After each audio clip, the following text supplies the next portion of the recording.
PixelLab application ഉപയോഗിച്ചുകൊണ്ട് എങ്ങനെ അടിപൊളി തമ്പനെയിൽ എഡിറ്റ് ചെയ്യാമെന്ന് നോക്കാം. അതിനായിട്ട് നിങ്ങൾ PixelLab ആപ്ലിക്കേഷൻ ഓപ്പൺ ആക്കി വരുമ്പോൾ ഇങ്ങനെ ഒരു ഹോമിലോട്ട് പോകും. ഇവിടെ നിങ്ങൾക്ക് മേലായിട്ടൊരു 3 ഡോട്ട് കാണാൻ സാധിക്കും. അവിടെ ക്ലിക്ക് ചെയ്തുകൊണ്ട് ഇമേജ് സൈസ് എന്നുള്ള ഓപ്ഷൻ സെലക്ട് ചെയ്യുക. എന്നിട്ട് നിങ്ങൾ ആ കസ്റ്റംസ് ഉള്ള ഭാഗത്ത് യൂട്യൂബ് തമ്പനെയിൽ സെലക്ട് ചെയ്യുക. ഓക്കെ, ഇനി നമ്മൾ തറയിലായിട്ട് നിങ്ങൾക്കൊരു ലെയർ കാണാൻ സാധിക്കും. ആ ലെയറിലോട്ട് പോയിട്ട് കളർ എന്നുള്ള ഓപ്ഷൻ സെലക്ട് ചെയ്തിട്ട് നമുക്ക് ഈ ഒരു തമ്പനെയിലിൻ്റെ ബാക്ക്ഗ്രൗണ്ട് കളർ ചേഞ്ച് ചെയ്യണം. അപ്പോൾ നമുക്ക് വേണ്ട കളറുകൾ സെലക്ട് ചെയ്യാവുന്നതായിരിക്കും. അവിടെ നമുക്ക് കളറിനുണ്ട്, അതുകൊണ്ട് ഗ്രേഡിയൻ്റ് ഓപ്ഷൻസ് ഉണ്ട്. അപ്പോൾ നമുക്കിപ്പോൾ 2 കളർ ഒരുമിച്ച് സെറ്റ് ചെയ്യണമെന്നുണ്ടെങ്കിൽ അതൊക്കെ സെറ്റ് ചെയ്യാവുന്നതായിരിക്കും. അങ്ങോട്ടും ഇങ്ങോട്ടൊക്കെ വെച്ച് നമുക്ക് കളറുകൾ അഡ്ജസ്റ്റ് ചെയ്ത് വെക്കാം. പിന്നീട് നമുക്ക് തറയിലായിട്ടൊരു കളറിൻ്റെ ഒരു ഓപ്ഷൻ ഉണ്ട്. അവിടെ ക്ലിക്ക് ചെയ്തുകൊണ്ട് നമുക്ക് വേറെ കളറുകൾ 2 ടൈപ്പായിട്ട് അഡ്ജസ്റ്റ് ചെയ്യണമെങ്കിൽ അതും ചെയ്യാവുന്നതായിരിക്കും. അതൊക്കെ നിങ്ങളുടെ ഒരു ഐഡിയ വെച്ചിട്ട് ചെയ്യാം. ഞാൻ ഇപ്പോൾ എൻ്റെ ഒരു രീതി വെച്ചിട്ട് ചെയ്യുകയാണ്. ഇപ്പോൾ ഞാൻ ബാക്ക്ഗ്രൗണ്ട് കളർ സെലക്ട് ചെയ്തിട്ടുണ്ട്. ഇവിടെ മേലായിട്ടൊരു പ്ലസ് ഐയും കാണാൻ സാധിക്കും. അവിടെ ക്ലിക്ക് ചെയ്തിട്ട് ഫ്രം ഗാലറി എന്നുള്ള ഓപ്ഷൻ സെലക്ട് ചെയ്യുക. അതിന് ഞാൻ ഇതിനകത്തോട്ട് എൻ്റെ ഫോട്ടോ ഒന്ന് ആഡ് ചെയ്യുകയാണ്. ഗാലറിയിൽ നിന്ന് ഞാൻ ബാക്ക്ഗ്രൗണ്ട് റിമൂവ് ചെയ്ത ഫോട്ടോ ആണ് ആഡ് ചെയ്യുന്നത്. നേരം ഫോട്ടോയുടെ ബാക്ക്ഗ്രൗണ്ട് എങ്ങനെ റിമൂവ് ചെയ്യാം എന്നുള്ളൊരു വീഡിയോ ഞാൻ ചെയ്തിട്ടുണ്ട്. ആ ഒരു വീഡിയോ കാണാത്തവർക്ക് ലിങ്ക് ഡിസ്ക്രിപ്ഷൻ ബോക്സിൽ കൊടുക്കുന്നതായിരിക്കും. ഇപ്പോൾ ഞാൻ ഫോട്ടോ ഇവിടെ ആഡ് ചെയ്തിട്ടുണ്ട്. ആഡ് ചെയ്ത ഫോട്ടോ നമുക്ക് എന്ത് ചെയ്യാം, ജസ്റ്റ് ഒന്ന് അഡ്ജസ്റ്റ് ചെയ്തൊക്കെ വെക്കാം. ഇനി നമ്മുടെ ഫോട്ടോയ്ക്ക് എന്തെങ്കിലും സ്ട്രോക്കും കാര്യങ്ങളൊക്കെ കൊടുക്കണമെന്നുണ്ടെങ്കിൽ ആ ഒരു ഫോട്ടോ ജക്കിയിട്ട് നമുക്ക് സ്ട്രോക്ക് എന്നുള്ള ഓപ്ഷൻ സെലക്ട് ചെയ്യാൻ. എന്നിട്ട് നമുക്ക് ഈ ഒരു ഫോട്ടോയുടെ മേലായിട്ട് ഇങ്ങനെ സൈഡായിട്ട് ബോർഡർ കണക്കൊരു വെള്ള കളർ സ്ട്രോക്ക് കൊടുക്കാൻ സാധിക്കും. നമുക്കിനി വെറൈറ്റി കളറൊക്കെ കൊടുക്കണമെന്നുണ്ടെങ്കിൽ അതൊക്കെ നിങ്ങളുടെ ഒരു ഇതിനനുസരിച്ച് സെറ്റ് ചെയ്യാവുന്നതായിരിക്കും. ഇനി നമുക്കിതിനകത്തോട്ട് ടെസ്റ്റ് ആഡ് ചെയ്യാം. അതിനായിട്ട് ആ മേലത്തെ ആ പ്ലസ് ഐക്കൺ ക്ലിക്ക് ചെയ്തിട്ട് ടെസ്റ്റ് എന്നുള്ള ഓപ്ഷൻ സെലക്ട് ചെയ്തിട്ട് നമുക്ക് ടെസ്റ്റ് ആഡ് ചെയ്യാം.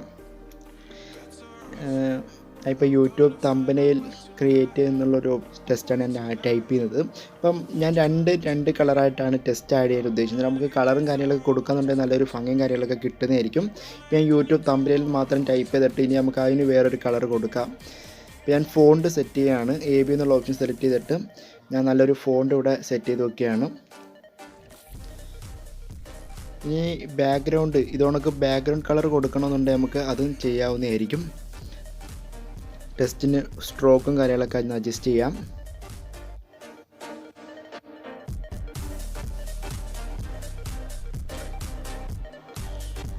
ഇപ്പോൾ ഞാൻ യൂട്യൂബ് തമ്പനെയിൽ സെറ്റ് ചെയ്തിട്ടുണ്ട്. ഇനി നമുക്ക് അടുത്ത ലെയർ സെലക്ട് ചെയ്യാം. അതിനായിട്ട് അടുത്ത പ്ലസ് ഐക്കൺ ക്ലിക്ക് ചെയ്തിട്ട് ടെസ്റ്റ് എന്നുള്ള ഓപ്ഷൻ സെലക്ട് ചെയ്തിട്ട് അടുത്ത ടെസ്റ്റ് ടൈപ്പ് ചെയ്ത് കൊടുക്കുകയാണ്. ഇനി യൂട്യൂബ് തമ്പനെയിൽ ക്രിയേറ്റ് ചെയ്യാമെന്ന് ടെസ്റ്റ് ടൈപ്പ് ചെയ്ത് കൊടുക്കുകയാണ്. ഇപ്പോൾ നമ്മൾ രണ്ട് കളറായിട്ട് കൊടുക്കാമെന്നുണ്ടെങ്കിൽ നമുക്ക് തമ്പനെയിലൊക്കെ നല്ലൊരു ഭംഗി വരും. ഇപ്പോൾ എൻ്റെ ഒരു ഐഡിയ വെച്ച് ഞാൻ ചെയ്യുകയാണ്. നിങ്ങളുടെ തമ്പനെയിൽ സെറ്റ് ചെയ്യുമ്പം നിങ്ങളുടെ ഇതിനനുസരിച്ച് ചെയ്യാം. കയ്യിൽ ഞാൻ ഫോണ്ടൊക്കെ കൊടുത്തിട്ടുണ്ട്. ഇനി ബാക്ക്ഗ്രൗണ്ട് ഒന്ന് സെറ്റ് ചെയ്യാം. അപ്പം മുമ്പേന് കറുപ്പ് ബാക്ക്ഗ്രൗണ്ടാണ് ഞാൻ കൊടുത്തത്. ഇനി ഞാൻ വേറൊരു കളറിൽ സെറ്റ് ചെയ്ത് കൊടുക്കുകയാണ്.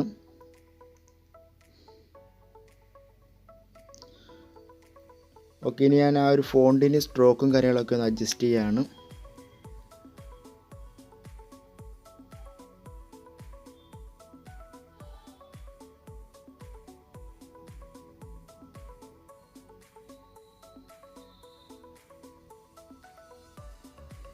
ഞാൻ സ്ട്രോക്ക് ഒന്ന് അഡ്ജസ്റ്റ് ചെയ്ത് ഇനി നമുക്ക് ആ ഒരു ഷാഡോ ഇച്ചിരി കൂട്ടി കൊടുക്കാം.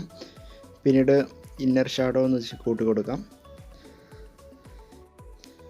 നിങ്ങൾക്ക് തമ്പനെയിൽ എഡിറ്റ് ചെയ്യുമ്പോൾ നിങ്ങളുടെ ഒരു ഐഡിയ അനുസരിച്ച് നല്ല രീതിയിലൊക്കെ കൊടുക്കാമെന്നുണ്ടെങ്കിൽ നല്ലൊരു ഭംഗിയും കാര്യങ്ങളൊക്കെ കിട്ടുന്നതായിരിക്കും. ഞാൻ ഇപ്പോൾ ജസ്റ്റ് നിങ്ങളെ ഒന്ന് കാണിച്ചു തരാൻ വേണ്ടി ഒന്ന് ടെസ്റ്റ് ഒന്ന് കൊടുക്കുകയാണ്. ഇപ്പോൾ എൻ്റെ തമ്പനെയിൽ ഇവിടെ സെറ്റായിട്ടുണ്ട്. നമുക്കിനി അതൊന്ന് കറക്റ്റ് ലെവലായിട്ടൊക്കെ ഒന്ന് സെറ്റ് ചെയ്ത് വെക്കാം. ഇനി നമുക്ക് ഈ ഒരു തമ്പനെയിൽ ബോർഡർ കൊടുക്കണമെന്നുണ്ടെങ്കിൽ നമുക്ക് ആ ഒരു ബോർഡറൊക്കെ കൊടുക്കാവുന്നതായിരിക്കും. ഓക്കെ, ഇനി നമുക്കിത് സേവ് ചെയ്യാനായിട്ട് മേലത്തെ ആ ഒരു സേവിൻ്റെ ഒരു ഓപ്ഷൻ കാണാം. അവിടെ ക്ലിക്ക് ചെയ്തുകൊണ്ട് ഈ ഒരു ഇമേജ് നമ്മുടെ മൊബൈൽ കാലിലോട്ട് സേവ് ചെയ്യാവുന്നതായിരിക്കും. ഇതുപോലെ നിങ്ങൾക്ക് PixelLab ഉപയോഗിച്ചുകൊണ്ട് അടിപൊളി തമ്പനെയിൽസും അതുകൊണ്ട് യൂട്യൂബ് ബാനർ അതുകൊണ്ടൊക്കെയുള്ള ഒരുപാട് കാര്യങ്ങൾ നിങ്ങൾക്ക് ക്രിയേറ്റ് ചെയ്യാൻ സാധിക്കും. അപ്പോൾ ഇന്നത്തെ വീഡിയോ ഇത്രയേ ഉള്ളൂ.